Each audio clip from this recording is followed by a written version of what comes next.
Hi friends, welcome to our channel. ఈరోజు ఈ వీడియోలో పిల్లలు పెద్దలు అందరూ ఇష్టపడే క్విక్ లంచ్ బాక్స్ రెసిపీ గోంగూర రైస్ కోసం ముందుగా ఒక మీడియం సైజు గోంగూర కట్టని తీసుకొని దాన్ని బాగా వలుచుకొని క్లీన్ చేసేసి పక్కన పెట్టుకొని వాటర్ అన్ని డ్రైన్ చేసేసుకున్నాము. తర్వాత ఒక 250 గ్రామ్స్ రైస్ని ఉడికించి పక్కన పెట్టేసుకున్నాను.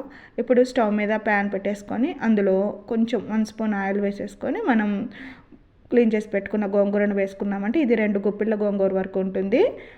ఇప్పుడు మూత పెట్టి మగ్గనివ్వాలి. ఇది త్వరగానే ఈ విధంగా మగ్గిపోతుంది. ఇలా మగ్గిన తర్వాత స్టవ్ ఆఫ్ చేసేసుకొని చల్లారినాక మిక్సీ జార్లోకి తీసుకొని మిక్సీ పెట్టుకొని పేస్ట్ రెడీ చేసి పక్కన పెట్టుకుందాము.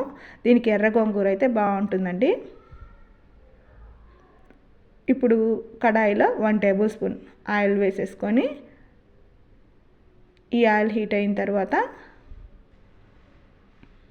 దీనిలో ఒక బిర్యానీ ఆకు, చెక్క, లవంగ, ఇలాచి వేసుకున్నాము. తర్వాత 1 టేబుల్ స్పూన్ వేరుశనగపప్పు వేసుకొని ఒక ఎండుమిర్చిని తుంచి వేసేసుకుంటున్నాను. తర్వాత పోపు గింజలన్నిటిని కూడా వేసేసుకుందాము. ఇక్కడ కావాలంటే మీరు జీడిపప్పు కూడా వేసుకోవచ్చండి. ఇక్కడ నేను జీడిపప్పు వేయట్లేదు. కొంచెం కరివేపాకును కూడా వేసేసుకొని ఫ్రై చేసుకుందాము. ఇప్పుడు ఇందులో ఆనియన్ని కట్ చేసుకొని దాన్ని కూడా యాడ్ చేసేద్దాము. 4 పచ్చిమిర్చిని కూడా కట్ చేసుకొని వాటిని కూడా వేసేసుకొని వీటన్నిటిని ఫ్రై చేసేసుకున్నాము. ఇప్పుడు ఇందులో టేస్ట్కి తగ్గట్టుగా సాల్ట్, కొంచెం పసుపు కూడా వేసేసుకోవాలి. మనకి ఆనియన్ అనేది మరీ ఎక్కువ ఫ్రై అవ్వనక్కర్లేదు, లైట్గా మగ్గితే సరిపోతుంది. ఇప్పుడు ఇందులో మనం ముందుగా రెడీ చేసి పెట్టేసుకున్న గోంగూర పేస్ట్ని కూడా వేసేసుకొని కొంచెంసేపు మగ్గనిద్దాము. ఈ గోంగూర కూడా బాగా ఫ్రై అయ్యి మనకి ఆయిల్ అనేది పైకి తేలుతుంటుందండి.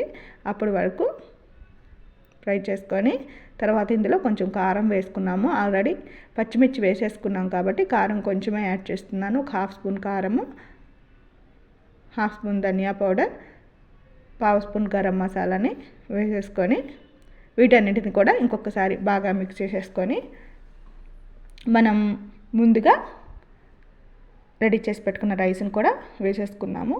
మనం రైస్ అనేది అప్పటికప్పుడే వండిన రైస్ అయినా వాడుకోవచ్చు, లేదంటే ఆల్రెడీ మీకు రైస్ మిగిలి ఉంటే దానితో కూడా ఇదే విధంగా రెడీ చేసుకోవచ్చు అండి. ఒకసారి బాగా మిక్స్ చేసేసి సాల్ట్ అనేది చెక్ చేసుకొని ఇక పైనుంచి కొంచెం కొత్తిమీర అనేది వేసేసుకుంటే మనకి ఎంతో టేస్టీగా ఉండే గోంగూర రైస్ అనేది చాలా క్విక్గా రెడీ అయిపోతుంది.